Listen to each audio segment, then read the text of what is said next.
স্মরণ করি মনে, কীর্তি তোমার করেছে মহান, তুমি আছো বিশ্ববাসীর প্রাণে।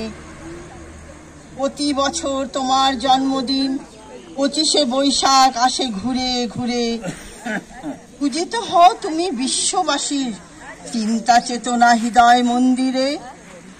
বঙ্গ সাহিত্যের কোনায় কোনায় সুনিপুণ তোমার বিচরণ। জন্মদিনে গানে ও কবিতায় আমরা করি তোমার স্মরণ।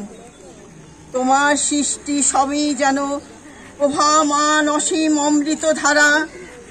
গীতাঞ্জলি কিংবা গীতবিতান পড়ে হয়ে যায় আত্মহারা। আমাদের ছেড়ে চলে গেছো অমৃত লোকে বহুকাল আগে। আনন্দে কিংবা বিষাদের দিনে তোমার বাণী হৃদয়ে জাগে। জন্মালে তার মৃত্যু হবে, এটা কেহ নহে অমর। তোমার সৃষ্ট অমৃতবাণী করেছে তোমায় অমর। বিশ্বকবি মনের গুরু, আমার প্রাণের গুরু তুমি। দিন রাত পাই তোমার ছোঁয়া, ধন্য যে হই আমি। দিন রাত পাই তোমার ছোঁয়া, ধন্য যে হই আমি। নমস্কার।